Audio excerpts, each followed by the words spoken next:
Hi everyone, it's Lynn. Welcome back. Sorry it took me an extra day, but yesterday was a little rough. Had a lot of stuff I had to do and just time got away from me. So I didn't have as much time as I wanted to spend actually recording. So I decided to push it off till today, and there we are. There we are. So, but we're going to talk about red, and I have to admit it's one of my favorite colors. Like no doubt, it's just one of my favorite colors. I love red. I've always loved red. I've always been attracted to red, so this is not hard for me to talk about. But here, switch over to this camera. So, of course, I pulled the I'm gonna set this aside. I pulled one of these color things out again, and to look at maybe where we would land. I think we're kind of in here. Which is 193U on the Pantone. I think that's where we're going to be, right there. Although I bet it colors lighter. So I bet it's going to be maybe it's in the 185s. I bet we're going to be in this area here. And then this, of course, this says, this is the Joel Wolfram one. This says red. So I'm guessing we're going to be in this area down here, but it'll color out maybe a pure red. So we'll see where we are. And of course, we're going to talk about how it can go with lots of other colors. But you know what? It's a little bit darker, but that is a true red to me. That looks like, and I know the crayon says red. You can actually see that. And this is week 5. I decided to get a book so I could keep track of and not look all over. So now we are at, look at that peach. Look how pretty that is. So, but now we're at red. So week 5, red. There we go. I'd love, so I think I'm going to have to keep these separate now so I don't redraw the same colors. I'll put them all in the back. Maybe that'll help if I just put them in the back. So I won't see those. All right. Let me stuff those in there real quick. So, red. Well, the first thing it made me, and someone suggested a book, and it was like, and I bought the book, and I'm looking, and I'm reading it, and it had to with the colors and stuff. I said that, now I've forgotten the book name. So, red. The first thing I have to admit that when we were talking about the other day that I looked at that made sense to me was, remember I said a few years ago, every time I saw red, it was always with the teal color from the 1950s. Well, this is that fabric line that I was thinking of. It is by Vintage Modern. It's a Bonnie and Camille. And again, this is super old because I've had it for a while. But look how those teals and those reds kind of show up together, which made me think of this. Grab these really quick. I didn't stack these well. So, like if I look at this, polka dot red, and then I put the teal and those kind of tealy green and that green. Although this, oh yeah, it does have that green. Oh, maybe that's from that line. Look, who knew? I pulled this separate. This is the last minute. I remembered I had this jelly roll, so I went in there and grabbed it. I actually, I should post pictures of my sewing room. I actually have these jelly rolls stacked, like stacked. So like there's a tower of jelly roll. I need to use them. I know, you guys can get on to me. You totally can. But I just don't, it's not enough fabric for me. I want to do more stuff than that. But isn't this like, and then this was a great little print that I got from, I just got a fat quarter of, but I just thought it was funny. It's not from Bonnie and Camille. This is a totally different, but this is that glamping kind of look with the cute trailer parks. Cowgirls go to heaven, glampers go everywhere else. And it was when that glamping thing was really neat, which I don't think's out of style yet. I still think you're going to have this, look, I've used parts of this. I think you're still going to have this kind of retro, but to me, this is like totally retro 50s kind of look. But you're pulling the red, This may be the same polka dot. No, it's a different polka dot. Y'all, polka dots are forever. You're going to see polka dots everywhere through every century and every time, you know, the 50s, the 60s, the 70s, polka dots are not, I don't think we'll ever go out of style. Like, how do you not love a good polka dot? Like, I just love polka dots, and I like them symmetrical. I like them asymmetrical. Like, asymmetrical polka dots remind me of Dr. Seuss. And symmetrical polka dots are going to be in style forever. Just love a good polka dot. I don't think you can go wrong with putting a polka dot with anything. Like, and I don't care if it's a reproduction stuff. You're still going to see polka dots and, you know, reproduction things. Especially reproductions of, you know, certain time frames, but 50s for sure. So this is just that, these were the kind of colors that we saw in the 50s. This is very like 50-esque to me, with the cherry red, which I think is kind of what we looked at, the cherry red, and then these teals and that little, and that's an olive green. That's not a like apple green, but that's the apple green, right? Or the brighter color green, but that's more of an olive green. So these are two different, you know, or maybe three different fabric manufacturers, but they can all go together. And I would even put this stuff, which is more modern, but that teal is just a darker teal than what you see in here. And I think there was a dark, see that dark teal right there? You're going to be able to pull that in too. So you can see how this cherry red, or this red, really gets set off by these kind of bright colors kind of thing. So that's one way we can look at red. Definitely goes with blue. Set that right there. See if that's out of the way. And then the other thing that I pulled was this stripe. I think stripes go with everything as well. But notice there's this real strong red stripe in here. And it pulls in brown and this kind of neon green, you know, chartreuse. And it's also going to pull in a yellow, which I thought I pulled, but it's not there. So you've got this, the blue again with this red stripe, which I think if we pull back this polka dot, right, you're going to be able to see, those are not, see, this is not typical. This is not going to be a typical look, but this fabric definitely pulls it together. And again, y'all know, it's not just me, but this is a tulip pink stripe. So this is her Flutterby. I looked at it the other day, and it said Flutterby. So this is a very old, it's an older print of hers, and probably not a print that a lot of people were attracted to, except for complementary to the main piece of Flutterby. But notice how it uses the red and the yellow. This is a green that I'm pulling with it because I just think it'll go, but not something you would normally see with the red, but it does work. It totally works. And especially if you pull in, you know, this kind of tealy blue, although this is more baby blue than the tealy blue, I think, which I will tell you right now, honest to God, here's what I've learned about my stash. I am blue deficient. I am totally blue deficient. I do not have a lot of blue in my stash. Red and green, red and blue, which is what we've just looked at. This blue, red and green, red and blue, more red and white. Red and white's going to be classic. It's going to go with everything. But I thought that this was interesting. I do have some blues in my stash. Right? Definitely that. Because it's the same intensity. That's why you like that together.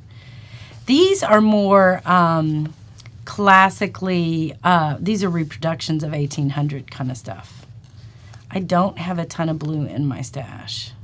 But, okay, so if you were doing an American patriotic, and I want to say that just because I know we have people watching from other countries, so when Americans say patriotic, they totally mean red, white, and blue. But there are a lot of countries that have red, white, and blue flags. England, France, Canada, mine is blue. You know, yours is red and white. And those are just the ones I can think of off the top of my head. So, but you will see a lot of prints in this country that are red, white, and blue, and they're very, you know, patriotic.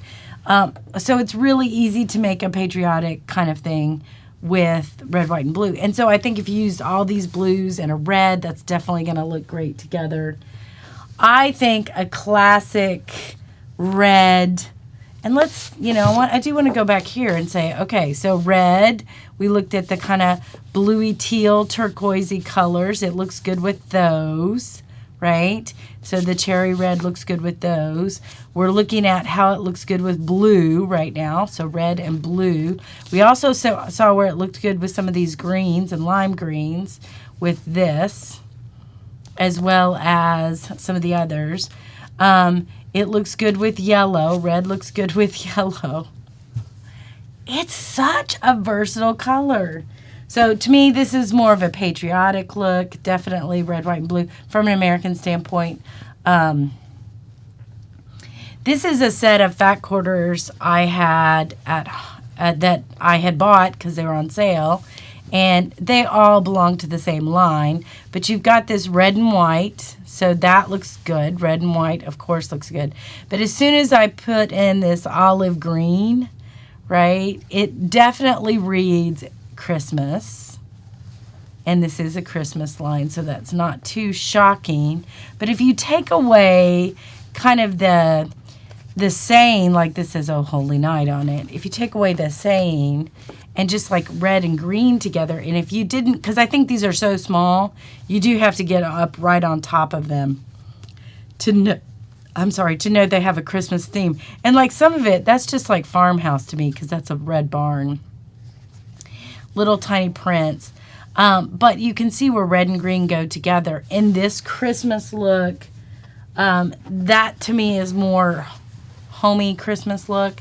But then you can get these really like, and this again is retro 50s. So you get this kind of neon green Christmassy look. But that pulls in these blues as well. Huh. Isn't that interesting? So you can have red, blue, and this neon green and these little powder blues right there. That would look great. You know what? This is the first time I'm seeing this together, and I'm really excited about that. Really excited about that. That would be a great block. And how I would do this block, somebody asked me in a comment, I read all the comments, y'all. Somebody asked me in a comment, do we need to talk about blocks and how we would put these together in blocks? And you know what? You're right. And so I didn't have time this week to do that, but I'm definitely going to look at how we could do that. But let me describe how I would do this. Because this is a big print, and because it's got an image that's a large image that I don't want to lose cutting up into smaller pieces. So I would definitely use this as the center or focus of the big print, right? I would definitely use this as like, and I totally think that snowball blocks are overlooked. And I'm going to show you that in I think I have a table runner or something that I've done with some snowball blocks. But if you want a big print to really show off what it is, what I would do is I would decide how big block I wanted, and that's going to determine for me on the selective cut of how big this is. Like I want to show off this Santa carrying these presents, right? So if I'm thinking that through, then I'm taking, and I don't have one with me, but I'm taking a ruler and I'm figuring out how big that is.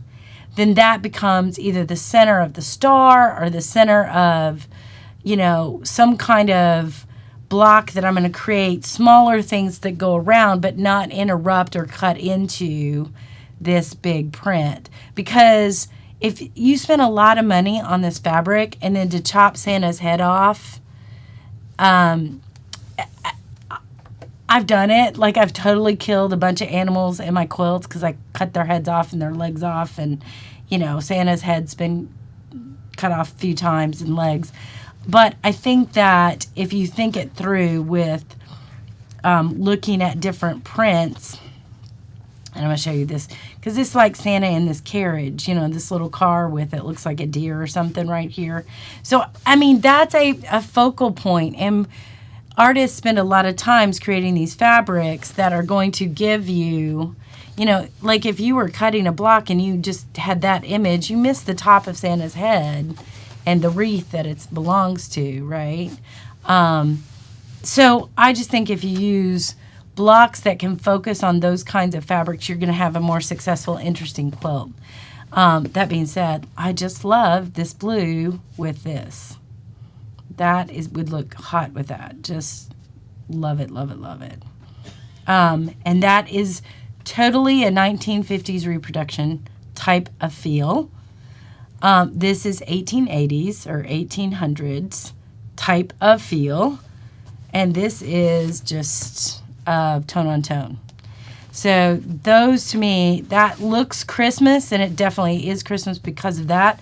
But you take away that imagery and just have that red with a gold metallic and these together, and it's still going to look pretty good. That really has a neat look to it. And it's red, blue, and green.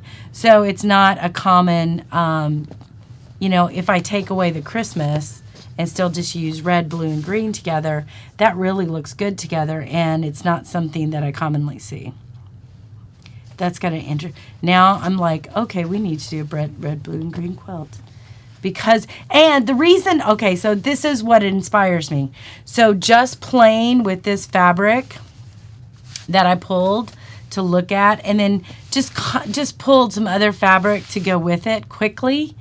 I am now live on air talking to you about something that now looks really attractive to me when I take away this fabric, because I'm like, I don't want to do Christmas. I just want to do red, blue, and green. Now that has a really interesting look to me, and I don't even need this other fabric to set me off. I have stolen the idea from that fabric, but now this would be a really interesting quilt. And I will be honest with you, I put lots of quilts together that way. I use the fabric as a jumping off point, and then I dismiss the fabric and say, you've done your job. I no longer need you. And then I'm going to do this quilt that's going to have this color combination. One, you think it's my idea. Totally not. I've totally stolen the idea.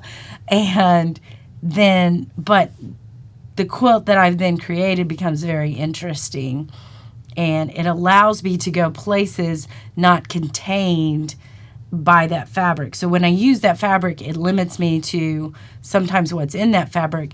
I'm going to use the fabric as a jumping off point. And I think that that's true in the way I see lots of fabric and the way I see color, is that you're giving me great suggestions and great places to jump off from. And I think that anybody who starts looking at combining colors for themselves is going to see that real easily in creating your own balance. And what you do to create this, go back, what you do to create this feel that this fabric gives me in a quilt without this fabric is I keep the balance, right? So the balance of this fabric is a red background. So that's going to be my predominant color. I'm going to use mostly red.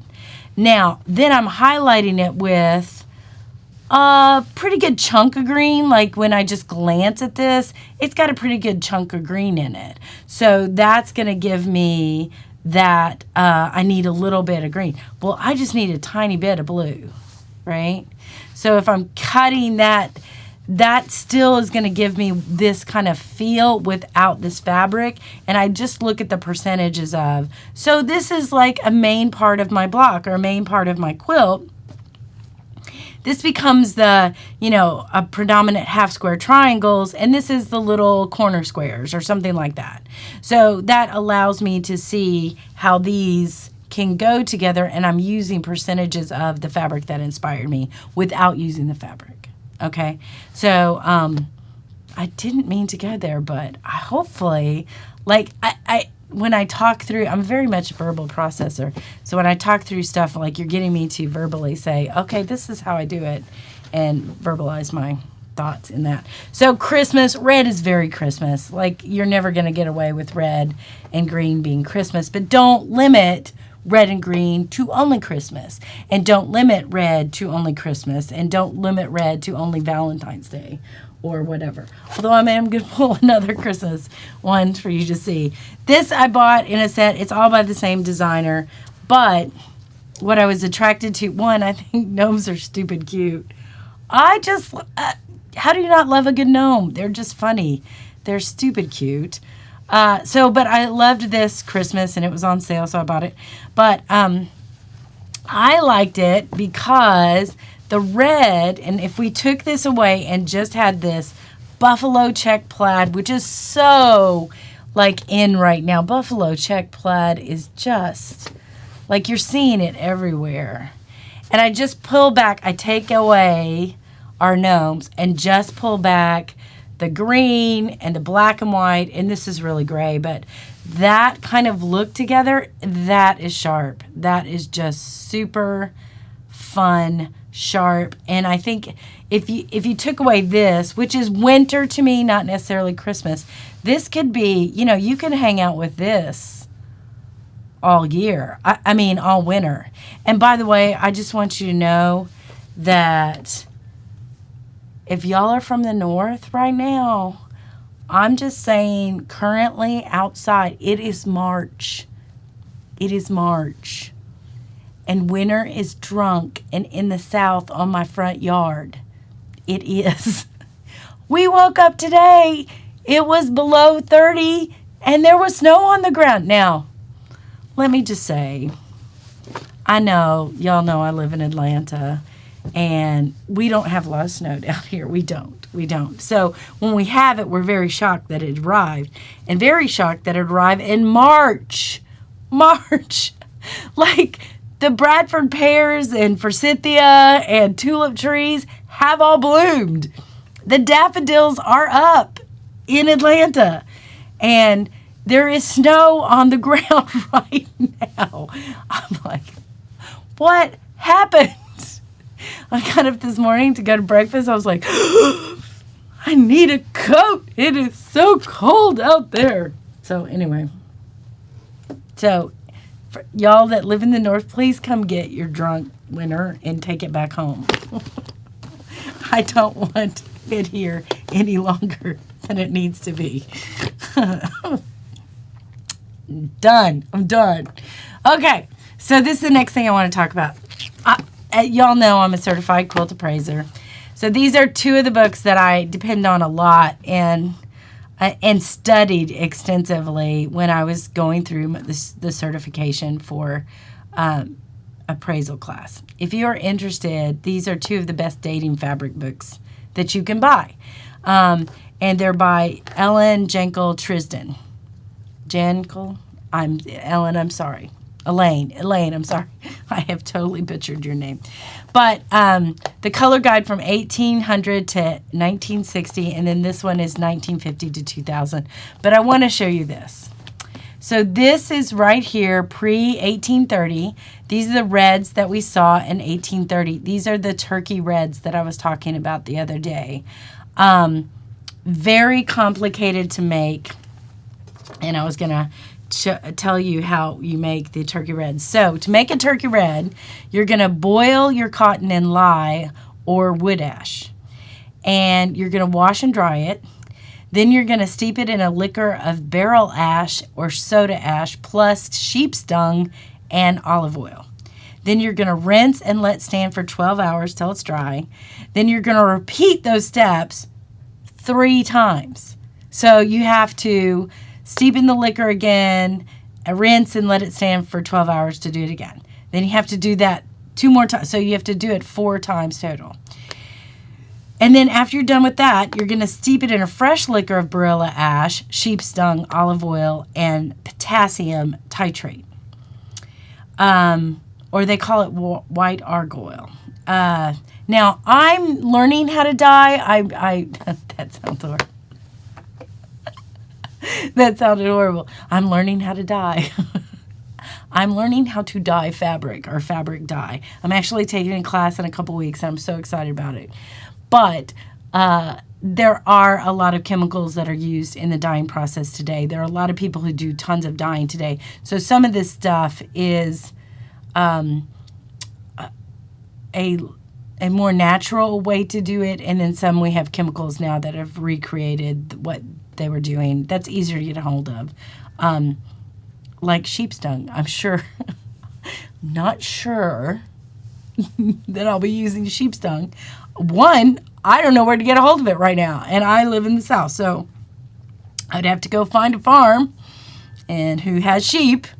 And so anyway, then the next step is, after you've done that, you're going to rinse and dry that. You're going to repeat that set of instructions for 3 times as well. So a fresh liquor, and when it says liquor, it's like a slurry. So you mix the water and these components together to make it a slurry of ingredients together, which they would call liquor. And so it's not like you drink it. It's not like liquor drink. So that's a totally different thing and a different conversation. Anyway, so you would repeat that 3 times with the new olive oil, sheep's dung, and soda ash, barilla ash, or soda ash. Then you would treat it with gallnut solution, which is a plant, a gallnut, and you would wash and dry it. I think it's a plant. I would have to look that up, but I'm pretty sure it is. You would wash and dry it. Then you would repeat that again. Dun, dun, dun. So like you can see, one, you have to let stand for 12 hours, and you have to do that 4 times. So this is already, a 5-day process, and that they were doing in the 17 and 1800s, just so you know. Then you would repeat that again, steps 9 and 10 again, treat with a solution of alum, and mix with ashes and saccharum Saturn, which is an acetate, and then wash and dry again.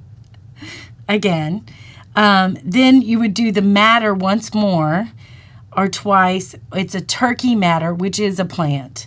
I did look that up. With a little bit of sheep's blood, so you need the dung and the blood to add to this, and you're going to wash it again. And then you're going to boil it in lye of soda, made with soda ash, or the liquor dung again, the sheep's dung and the slurry of other stuff.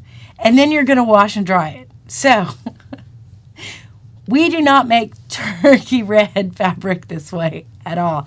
And I read an article in Quilting Newsletter. Oh, God, this has got to be over 10 years ago. And I'll just tell you, I am the world's worst when it comes with time, because my husband will go, we did that last month. And I was like, oh man, are you sure it wasn't 6 months ago? I just have no good concept of time. And I have a really good friend who's really good with time, and so I irritate her all the time. Like, I know you're going to know, but it was like, I always ask her, was that like 3 weeks ago? And she goes, no, Lynn, it was 2 months ago. Come on, keep up. So anyway, but I read an article a long time ago about how to make the turkey red dye. And I was fascinated with the article because it ends up being close to 100 steps for you to create this fabric that we were seeing in quilts. And I've seen, in fact, this week, actually, the reason I couldn't record yesterday is that an appointment with people came over and they brought me these quilts to appraise. And one of them was from the 1800s, and it had turkey red fabric in it. And I was so excited to see it. I was like, oh my God, that's turkey red. And they didn't know what it was, so I, told them what it was and all that kind of stuff. But in the article that I read in Quilting Newsletter, it would cost like over $1,000 a yard because of the time that it takes to recreate this product that long. I mean, that's how much it would cost us. That's why it's not made anymore. Now, we have other ways to make that color red, of course, because look, I've got a red shirt on and there's red quilt behind me. So we have other ways to do it. But just think, like in the 1800s, it probably took a couple weeks to complete the dyeing process.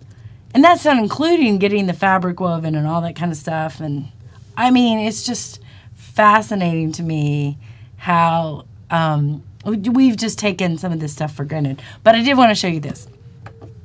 So if you look at this book is the pre-1800 book, and here's all the reds, and these are the turkey reds with chromium yellow. So we always, a lot of times we saw, especially in the pre-1800s and 1700s, you saw a ton of quilts that were green, red, and white. Very common to see applique quilts with green, red, and the chromium and the bright yellow, kind of like this. And then you saw that, trying to think, it was more this, like out of the, like more that kind of green with those greens is what you saw. But red, green, and yellow quilts. Saw it all the time. Red, green, and yellow quilts. Lovely classic combination. This will look good. It looked good in the 1800s. It's going to look good today. Just classic combination. So red, yellow, and green look fantastic together. We've been using that together for a long time. I want to save this because I want to use that for something else. But here's what I want to show you. So this is pre-1800. This is 1980 to 89. We're seeing the same kind of reds printed over 150 years apart. We're still printing these reds. We're still printing these reproduction of these reds. This is a darker red on this page, but look at the multicolored floral prints and stuff that were real.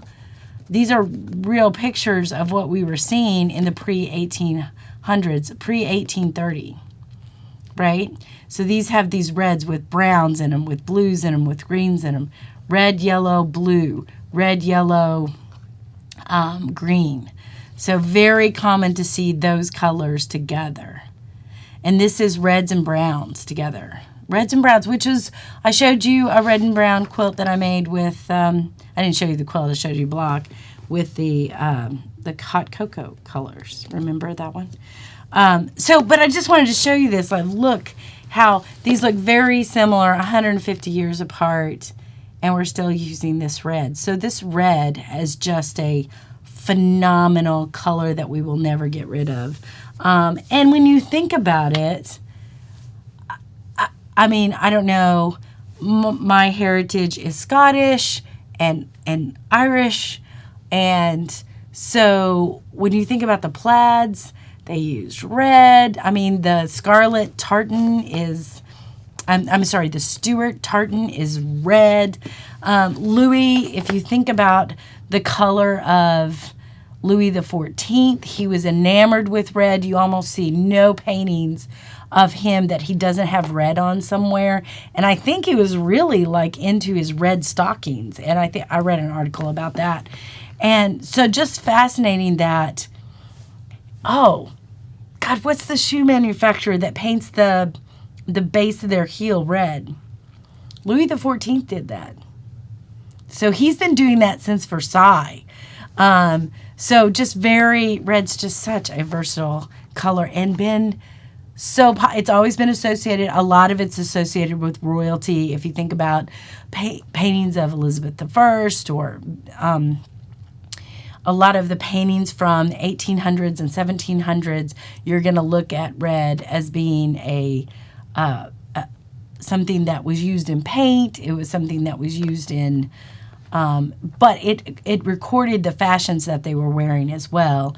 And so red was definitely a part of that. So I just wanted to show you that because I thought that was, I mean, such a great color. And we're using it. I just don't want you to take it for granted because it's such a common color that we just kind of go, oh yeah, that's red. But it's definitely got a huge historic background. The other one that I was going to show you, and this is a different era, but this is at 1930s print. One of the quilts that they were brought to me yesterday was in 1930s, and it had this cute little, it did not have this. This is a reprint of 1930s, 50s look. And this is actually Alice in Wonderland. But it's that same feel of the 1930s little prints. And so you can see, like, that's going to look really cute with the yellow. It's going to really look cute with that blue. This is a modern Cape Facet blue, and this is just a tone-on-tone yellow. But you can see, even if I took Alice away, I collect any Alice in Wonderland things that I find. I just love Alice in Wonderland. The reason is I share Lewis Carroll's birthday, so I like Alice in Wonderland stuff. That's really cute. Now, I would say to you, in our culture today, we are marketed that this is very juvenile. Like, it's just a juvenile combination that you see really common, that it's very juvenile. Now, does that mean it has to be? Absolutely not. Absolutely not. I think this, red, yellow, and blue are just cute together. It doesn't matter. And I just think it's awesome. So I love that. But look at, just pulling in another, and this is a reproduction kind of check pattern that I loved with the little bow ties, which very much read 1950s or 1930s. You can look at those 2 decades as being some part of that. But notice how those just go together, even without the yellow in there. It's just going to bleed. Here's what I found out in looking at my own fabric. I don't have a ton of this blue. I have very little of that blue. I was pulling fabric and going, I don't have any blue. Y'all, I need to go shopping. I don't have any blue. I say that. It's like, yeah, you do. Okay, so this is, before I pull this one, this is that reproduction that I bought probably in the 90s. Turkey red. Reproduction turkey red. Here's a reproduction. This is a modern print. But notice how when I said this is very juvenile, right? But I pull red, yellow, and blue again. Dun, dun, dun, and I reveal it. This is not juvenile to me. This because of the print, because of that more, I think more black or gray has been added to these prints, which make them not true red or true blue, but it just darkened them enough. That does not look juvenile to me. So I do not want you to put any color in a box and say it can only be this. It can only be red, yellow, and blue are always juvenile. No, they're not. That's red, yellow, and blue. It's not juvenile, right? Totally not juvenile. And don't put, the reason I showed you those books is because I didn't want you to go, all turkey red is reproduction 1800 quilts, and those are the only quilts that I'm ever going to use that color in. No, you're not. So don't even put the fabric in the box, because I think this fabric taken away with these and put with some of the other stuff we looked at would work as well, right? But isn't it interesting to look at that, how it gives you completely different feels when I show you this compared to this? Just love it. I mean, and this is why I want you to play with fabric. I want you to play with, and your idea or stereotype of how fabric is going to be left. Now, I pulled this. This has no red in it whatsoever. But I pulled this because, one, it's really pretty. But two, wouldn't that red look hot with that? Totally would. So you've got your yellow, you've got a multicolor, and then you've got this red with it. That, just red and yellow in itself. So again, even though we were seeing a lot of reproduction, red, yellow, and green quilts in the, 1800s, you're going to look at this today and go, red and yellow and green still go together. Even though there is no true red in this fabric, there is no, it still looks good. So a lot of times, one of the things that people will tell you is you definitely want to always have the color in the fabric that you're working from. And I'm going to look at you and say, yeah, you don't necessarily. No, this goes, even though this does not exist here. But because these look good together, this is going to work. It's totally going to work. And you're going to find it's interesting because it's not matchy-matchy. There is nothing wrong. And please hear me when I say there is absolutely nothing wrong with matchy-matchy. I love a good matchy-matchy. I do. I do. Remember this from last week? I just went, oh, look at that. Is that not just gorgeous? It totally is. That's too bright. Wait, I want this one. I want this one. Red, yellow, and blue. Tell me that's juvenile. Totally not. The prints tell me it's not juvenile. Now, like if I throw that Alice in Wonderland in there, yeah, that could read as juvenile. Could I get away with it? Maybe. Would I try? Heck yeah, I'd try every day. I would. I would. But that's not juvenile. And this print, yes, has red and yellow in it, but look at the sophistication of that. That's just a beautiful red, yellow, and blue quilt right there. Love it. Love it. But again, I don't let my assumptions say that this is a certain kind of quilt or a certain date of quilt, and I can only use fabrics from that time frame or from that period, because that is modern and it's art gallery. And I have to admit, this would have been one of my favorite prints. I've used a ton of it. Okay, let's talk about the quilt behind me. So the quilt behind me I made, it is a Quilt Smart pattern. If you've not used Quilt Smart, did I not talk about that in something? I did talk about it. Again, not sponsored, just love their stuff. So this is a double wedding ring quilt using the Quilt Smart technique, which is a fusible web interfacing technique.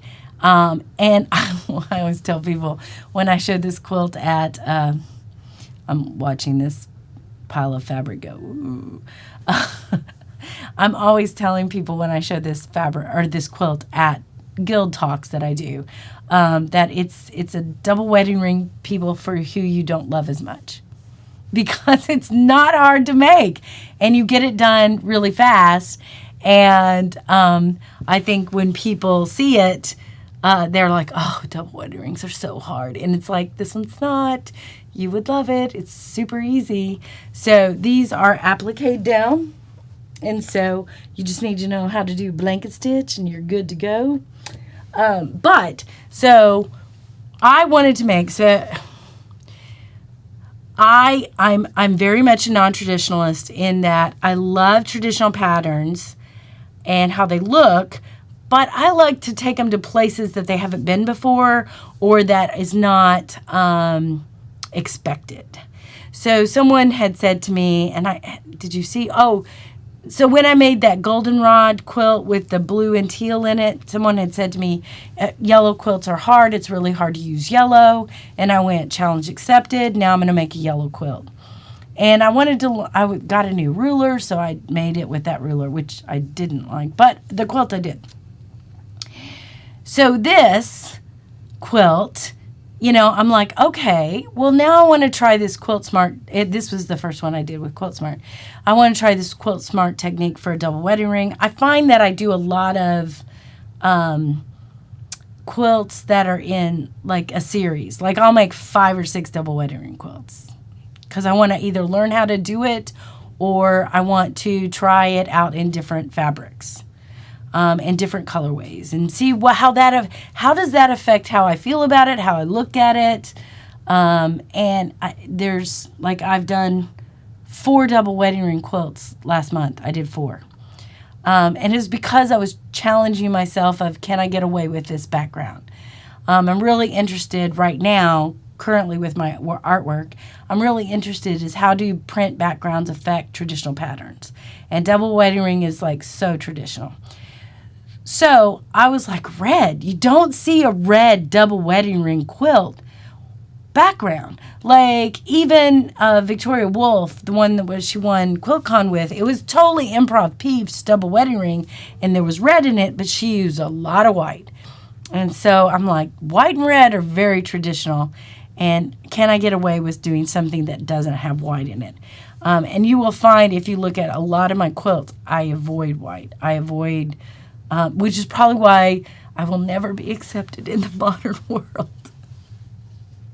They will never accept me. So it's because I'm like, I don't use a lot of white in my stuff. So, and nothing wrong with it. I love modern quilts, but I'm just, as an artist, I'm not going to be accepted there. They're not going to like me because I don't use a lot of white. I use a lot of strong color or print, and I'm very attracted to print. So I don't even have a lot of solids in my stash. But I went and bought red solid and made this quilt. Now, so then the question was, what goes with it? And so where my jumping off point was this cave facet fabric. Can't even talk. And this has just a hair of red in it, just a little bit right in there. That's it. That's all I needed. I'm like, it counts. There's just a little bit of red, and it counts. Like, we can use that now. So what I did was I went and grabbed all these fabrics that could go with that. And so you notice I pulled blue and purple and reds. And that's what I made this quilt with. Well, that is an analogous quilt. If you look at our color wheel, that's blue, purple, and red. Right here. This is where I lived on that quilt. I'm losing my hair. Blue, purple, and red on the quilt. So that's where that came from behind me, is this fabric and that side of the color wheel, which is what Kafe did. Kafe used blue, purple, and red. Crimson. Right there. That's what he did. Right? Totally took that side of the color wheel and said, we will make this. Now, where I think Kafe is brilliant, and Tula does this as well, and why I'm attracted to it, is like green, that's a green stem in nature, and he said in his world it's blue. And because he did that enough, we all went, okay, we agree. Blue and red stems work, right? Because this is his world. So, and he created that world. So we just went along with it. And that's what inspired that red.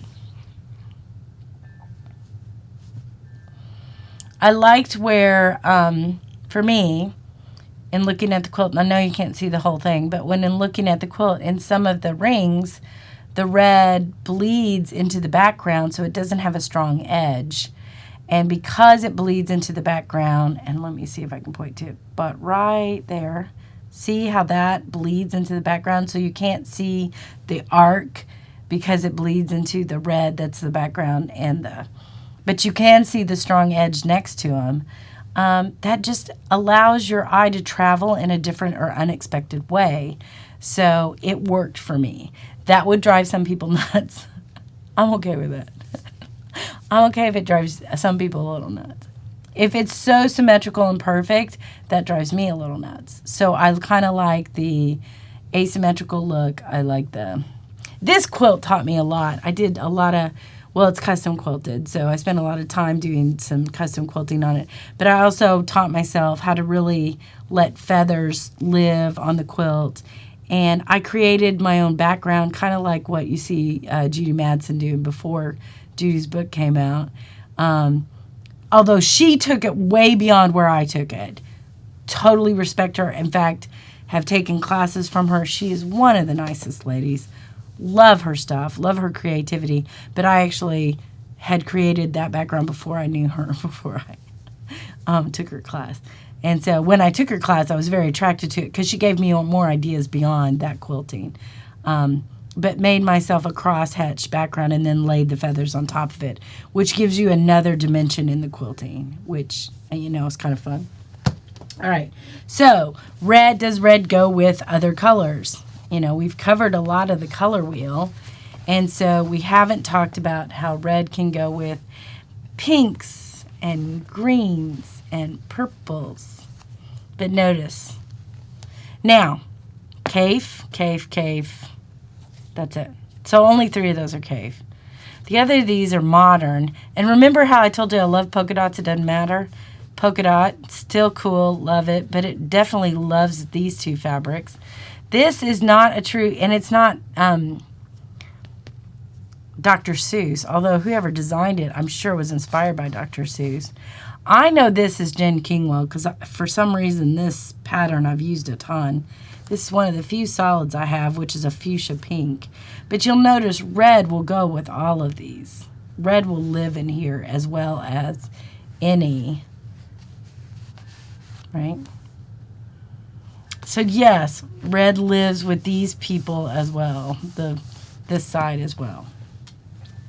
And then the last thing I wanted to show you, red goes with orange too, but you know I did not pull any? That's shocking. Oh my gosh. I'm totally shocked at myself. I did not pull any orange. It goes with orange, y'all know that, right? I shouldn't have to tell you that. You should know. Okay, so these are the reds that I pulled, remember. Let's look at those with black. Red and black go together.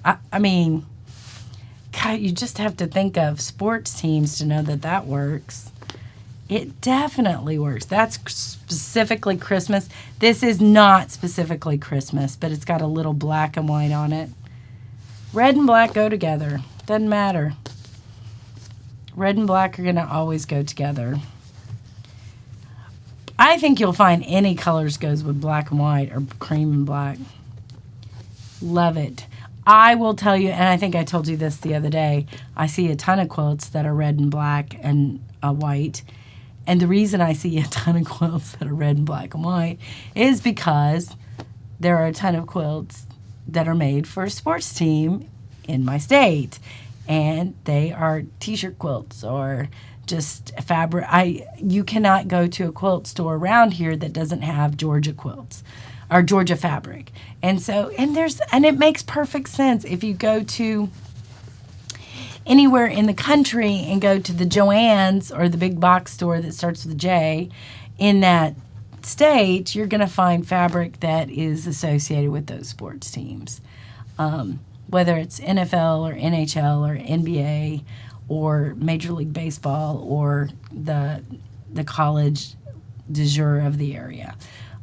So it's just wherever you're close to, you're going to find those sports teams. And that's awesome. You know why I think, one, I'm a sports fan, but two, why I think that is so good is because quilts are for everybody. And there's a lot of sports fans in our lives that love their teams and want to watch them, and they need quilts to cuddle up under as well as everybody else does. So I have made several sports quilts for family members that, that's their favorite quilt, in fact. So my nephew is a big Kentucky basketball fan. So I've made a few blue and white quilts for him. And I have a box of t-shirts over there for Nashville Predators hockey and Kentucky basketball that's on my to-do list. I love you, Angie and John Thomas, my nephew. That being said, I went to his, this is years ago when he was a young man, getting ready to be a teenager. And I walked in his room because Angie told me to go wake him up. So I walked in his room to hey, got to get up. And the smell of a teenage boy's room hit me. I was like, oh, I don't live with teenage boys. This is pretty rank. So I went downstairs and said, you can wash the quilt I gave you. She goes, is it bad again? Yeah, he's a teenager. Preteen at the time. So anyway, but I just think it's a good thing for us to make quilts for all the interests. And that's what I love about fabric is there's fabric out there with sushi on it. I don't think I personally need a sushi quilt. That being said, if I had friends who were like obsessed with sushi, I'd totally make them a sushi quilt. Like, that's cool. But that's what I love about fabric is you can find anything on any topic or, niche. And it's not just, and you can also print fabric for yourself. So There's a lot of companies that you design it and you can print it, and then it's completely you. So, red. I didn't bring any orange. Oh, wait, this has orange in it. Look, red and orange go together. There you go. Red and orange go together. They're always going to go together. Orange goes with everything, even though I like red. All right, so like, share, and subscribe. Oh my gosh, you know how bad my husband's going to give me a hard time. I just looked at it. I've been talking for 55 minutes about red. So, but hopefully you learned a lot. Like, you learned how to make turkey red and all kinds of stuff. So hopefully it was interesting. But like, share, and subscribe. Please get other people to join us and talk about red. And show me your red blocks or your red quilts on, the comments. And we will see you next week.